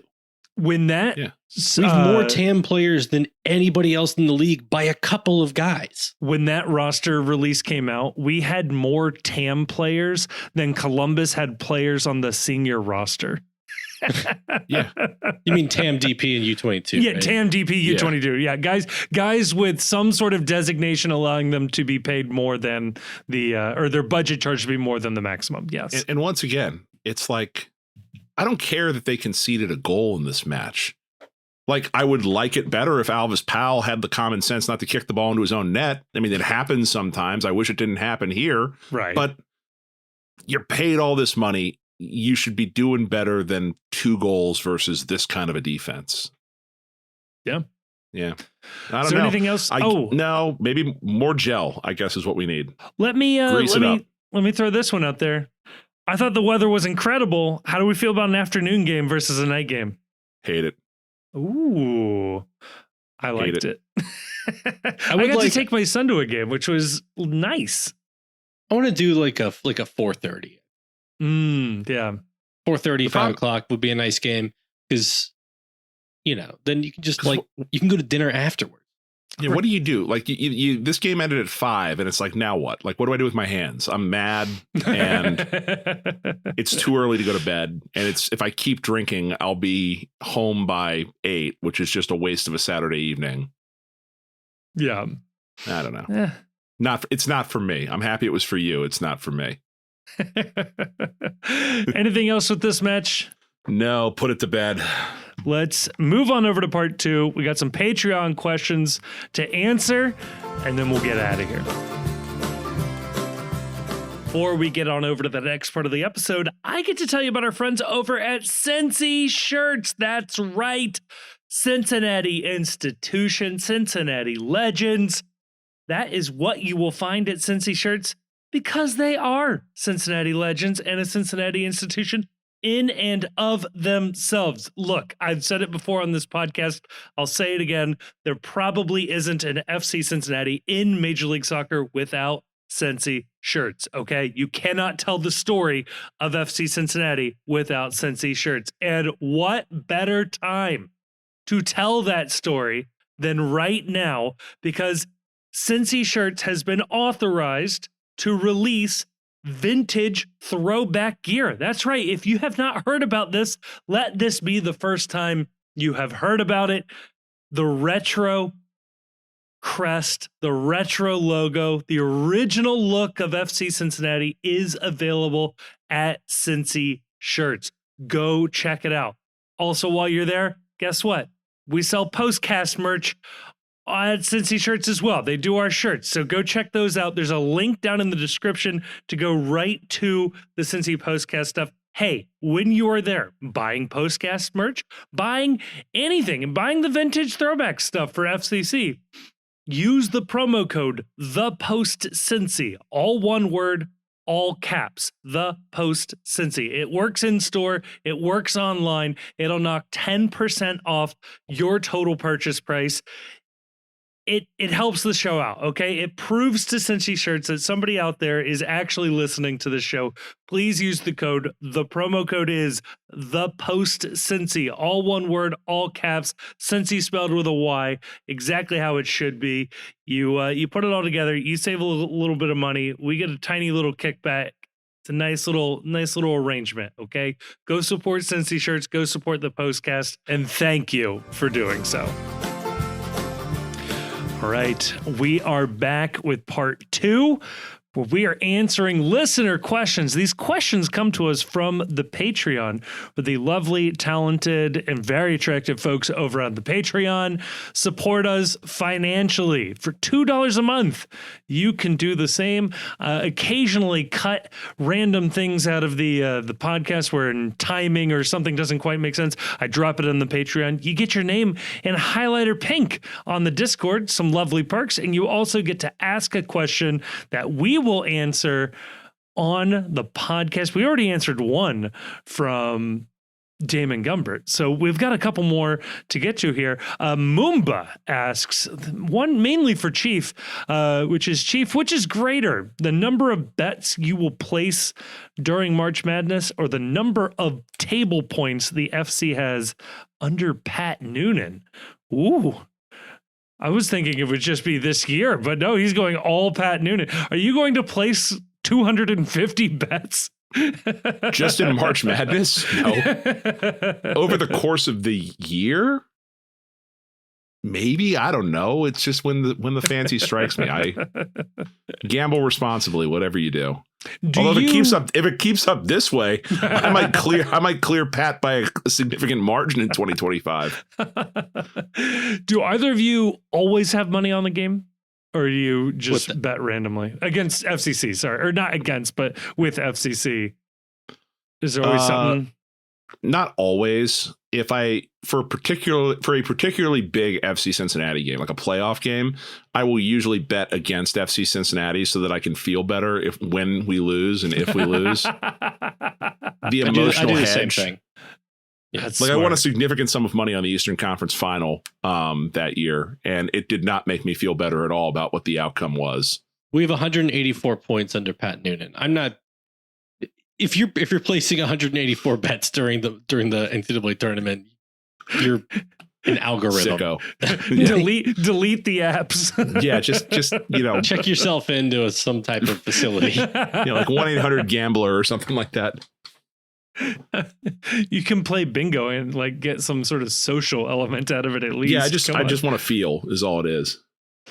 I have not been doing well in March Madness this year. This is it's been too chalky for my like. So yeah, this is a good question. Price Assassins, this is going to be fun. Asks this, with the in-depth conversation about Lent and fish in last week's pod, it got me wondering. I understand no meat on Fridays to give something up, but how is fish not meat? Quick theory, the apostles were fishermen and needed to move some units. Thoughts? That's actually very close to the truth. My understanding of where this comes from was that the way that the schedule was for ships going out to sea in Rome back in the day, that by Friday, whatever they had caught needed to be sold. So this was an economic decree by the Pope to tell people that you could eat fish on Fridays in order to make sure that on Friday or on Thursday before Friday, that everyone would be out there buying the fish before it went bad at market so that they could keep the economy of Rome humming, was at least what I'd read. I have no idea if that's true. I read that at some point. I like it. I know the original tradition was no meat on any Friday and then no meat at all during Lent, which has somehow turned into no meat on Fridays during Lent. So a bunch of quitters out there, if you ask me. Yeah. My favorite one though is that it is a Lenten tradition that in some countries that capybara are considered fish, so that you can eat capybara on Lenten Fridays because they're classified as fish due to their semi-aquatic lifestyle and the fact that they need to be hunted regularly in order to keep them from being a pest population. I was about to say basically the same thing. Someone up in the Montreal, Canada, back in the 1700s, declared beaver to be fish as well, for much the same reason. Also, it was to keep everybody from starving to death and keep the little local economy keep chugging along there. So beaver also count as fish. I don't know if you have to be like in those areas to get that credit, or if you can eat beaver in Cincinnati and that's still, I was going to say kosher. Are we aiming to keep the clean listing for our podcast? Because there's a number of ways this conversation could go that are very funny. Oh no. Wait, have we moved on from the fish question? Not yet. No, we were talking about whether or not beaver is a fish. Oh, that's funny. So apparently it's, well, so I've heard a lot of different stories, but by clicking through a few Google searches, there we go. There seems to be some consensus that it's an interpretation that comes from Thomas Aquinas, that Classic. The giving up of flesh on Fridays is related to the sacrifice that Jesus gave of his flesh, and that we're abstaining from eating flesh of animals that are like kind of more similar to us. And fish are not sufficiently similar, so they're not considered, I guess, the within the category of flesh that you have to give up. And this is like classic. This is classic Thomas Aquinas.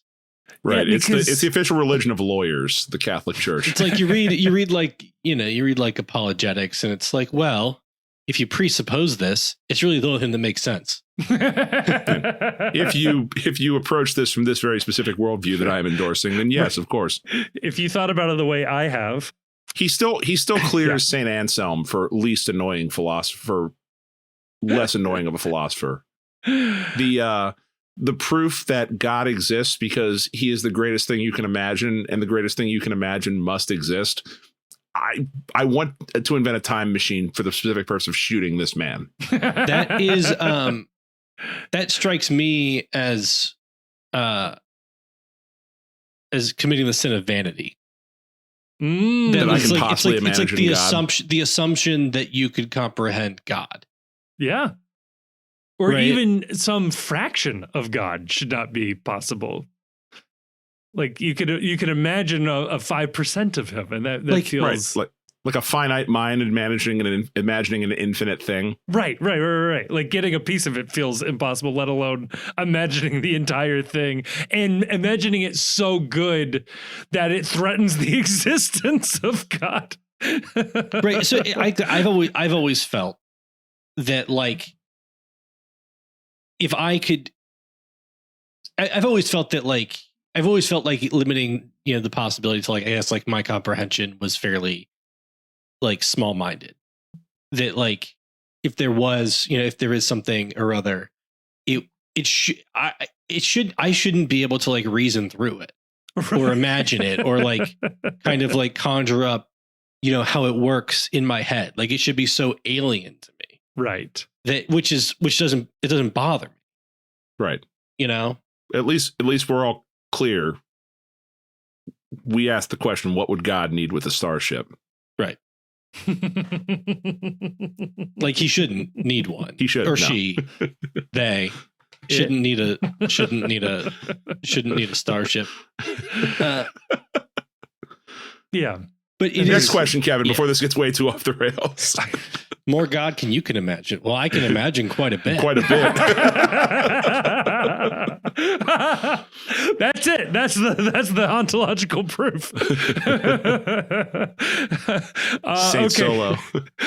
Luke Altanu asks, given a competition between Cincy style chili, Geta, our Midwestern inferiority complex, or crushing sports fandom, which one is more Cincinnati? Geta. Then crushing sports disappointment, and then Cincinnati style chili.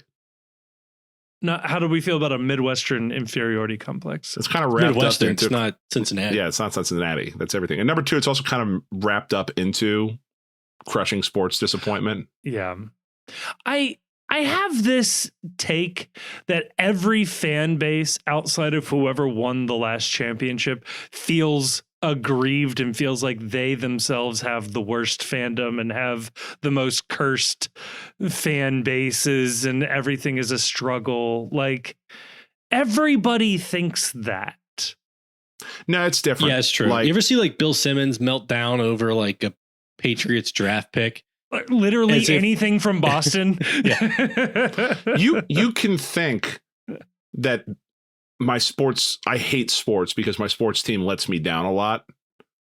Like, I feel that way about Tampa while simultaneously understanding that I've lived through 2 Super Bowls. Right. But like, and the Rays have been successful. Not that they didn't exist. They didn't exist when I was down there. I'm not saying you yourself are feeling this, but like, if you live in Tampa Bay, you had the era of you're drowning if you live in Tampa Bay. I was going to say, yeah. Well, okay.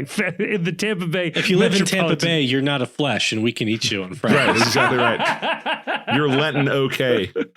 I'd like to think there's somebody living on a boat in the bay. They're called Gasparilla Fest enthusiasts. You said in Tampa Bay, not on Tampa. On. Fair enough. If you were walking on Tampa Bay, you would be giving people permission to eat things other than fish. That's true. That's where they got all their power. That's exactly right. Yeah, if you're on Tampa Bay, we got to get more red heifers over there in the Middle East. But yeah, I don't know. I struggle to listen to any fan base that, says, oh, but no, we're always the cursed ones. We always have it tough. Like, yeah, man, like that's kind of the thing of like having 30 teams and only one gets to win at the end of the year. Like, at best, if everybody takes turns, you'll see 2 championships in your life. And then it just isn't that even. So almost everybody is aggrieved and feels horrible. Well, depends on how many sports teams you have in your town. Like, sure. If you live in Cincinnati, you don't have as many outs as someone that lives in New York does. Fair. But I assume even in New York, like, you might be a Knicks fan. You're not going to be that happy about like a Nets championship, right? Like, but still, you have the Knicks. Like, you've got every major professional sport covered. You don't there is no winner of the NBA that is going to bring joy to a Cincinnatian. Oh, fair. I see what you're saying. Yeah. So, damn. Yeah. So yeah, Geta is the winner there, Luke. That's your answer. Eat more Geta. I think that might be it for today. I'm gonna hold like 2 back for our midweek episode. And that'll be that. So if you want your questions answered in March and you haven't asked one yet, we've caught some of you. We've caught jerks. One cheater. You still have a couple of days to ask or sign up so you can ask your question before we get to the midweek episode. Oh, we're getting spicy with the U.S. national team, Landon Donovan. I'm so sick of hearing how talented this group of players is and all the amazing clubs they play for. If you aren't going to show up and actually give a shit about playing for your national team, decline the invite. Talent is great. Yeah, pride is better. Yeah. Yeah. What about his other team? How are they doing right now? I actually like that take coming from Landon because that's an Alexi Lawless take exclusively. But also that's the take Landon got hammered with. Was that like he was really talented, but took some time off basically. He wasn't always like in the right place, I guess, to be called into the national team. And that was like kind of the excuse going into the World Cup. Yeah. When they didn't pick him was that, well, he had opted out. Yeah. He had opted out of the national team for a period of time. So, it wasn't fair to guys who had been there and were committed. And so, I actually think it's perfectly fair and has some credibility for Landon to bring that take because that's somebody who has been the recipient of that take, but it's also somebody who has done, as much or more with the national team than any of these guys have. His career followed what some of these guys should have done, which is, you can go sit on the bench at Dortmund, or you could be the guy for the Chicago Fire, let's say, and they build the entire team around them. And when your team doesn't win, it's your fault. Like, I know Pro Rel offers a certain amount of pressure, but I'll tell you, these super talented guys sitting on the benches or being like toolsy players on good teams isn't doing them any good when it comes to the national team. They got to be the guys. And I know it was annoying to see Dempsey and Bradley and Altidore come back to MLS, but I think for a lot of those guys, it was more pressure on them to be the star players on their teams. Like, you can't tell me that like Gio Reyna is having a better career sitting on the bench in various European cities than he would be starting day in and day out in MLS. Like, he needs to be doing that. I don't know. It's annoying. I'm glad I don't care that much. Yeah. But I don't understand why you would then not call in like the core senior team for the Gold Cup. It's like the only competition you get before the World Cup. You gotta get this figured out. Yeah, it's just I don't care. Yeah. Like it's just it's bad. I'm just enjoying the fact that everyone that wanted Berhalter out, which, you know, me included, and then they bitched and they got Pochettino hired, and Pochettino, like, this is Tommy Tuberville 2.0 for the U.S. men's national team right here. He does not care. He is just collecting a payday from this team. Yeah. I mean, U.S. soccer is getting kind of what it deserves as an organization. It's so funny that they got like those private equity guys to give them $20 million to bring in Poch. And this is what they got. Yeah. It's like, here, you guys want this, take it. And then like, this will be their, what'll happen is this will fail miserably. And this will be their excuse for the next 2 cycles to hire only their buddies that are, you know, American coaches. Maybe that's why Jim Curtin doesn't have a job right now. He might have been told some things that if the Gold Cup doesn't go great, it's just like, if Bus doesn't win the Gold Cup, we're going to cut bait, and there's some immediate out in the contract.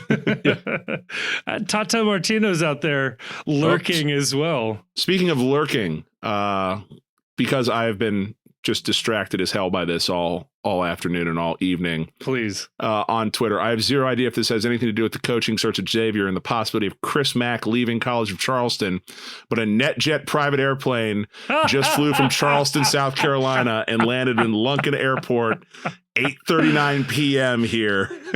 Wow. It's private jet tracking season for the Xavier Musketeers. Are there any top 20 consensus global soccer players that vacation in Charleston, South Carolina? Do they play center back by any chance? Or mid? Can we get somebody in the midfield with the ability to progress the ball forward, for the love of God? There's a guy on Iowa State named Mom Silovich. It's a great name. That's a good name. There have been a lack of like great names in this NCAA tournament. Like, that's kind of been one of the downfalls of it, I think. What else has NIL taken from us? I know, right? Just good ruining names. Everything. An Ohio State basketball coach was once taken down by a guy named Boban Savovich. Remember Taco Fall? That was a great name. Taco Fall. Taco Fall, I believe, was a nephew of GB Fall. Sure.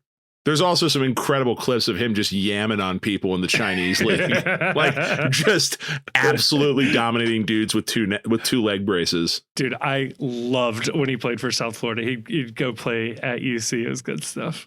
Also, while we're emptying the clip of like things I couldn't like shoorhorn into the episode as well. Yeah, but I'm saying he's not. Wait, was Gibi Senegalese? Yes. Yeah. Huh. Also, we were talking about Nick Hagland earlier. They should be required to play Hanna-Barbera cartoon sound effects whenever he's running on the field. I love Hagland because he plays soccer the way like Hunter Pence played baseball, which is like, it just looks so unathletic. Good old underpants. All right. Do we have another question? No, we're getting we killed it. This is the podcast. So, fuck Columbus.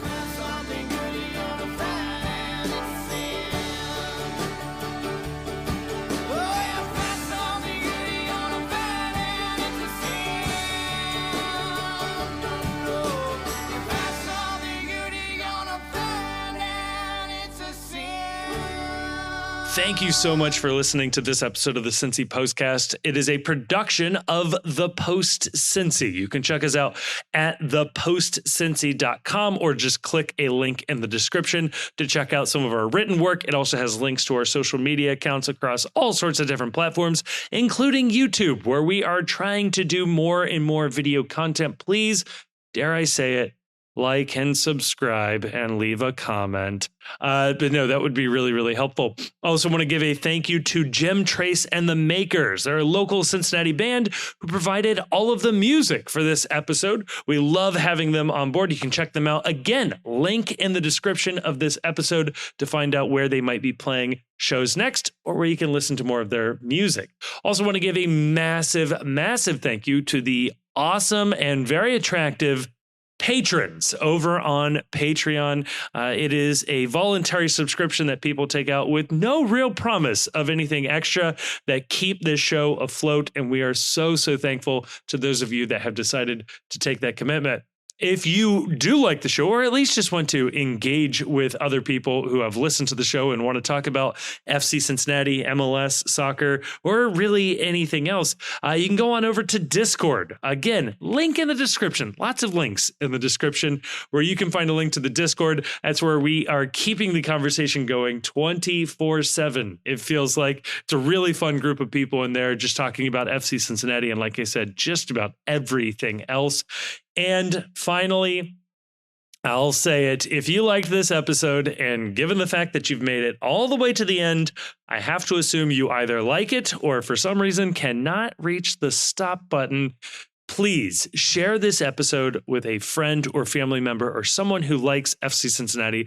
The best way for us to grow is from a personal recommendation from somebody who likes it. And if that's you, please tell other people. And if you don't have any friends, feel free to give us a review on whatever your podcast platform of choice is. We'll take anything we can get. But again, a huge, huge thank you to everybody for listening to this show. I am blown away that anybody listens to this. So again, I well and truly mean this. Thank you so much for listening.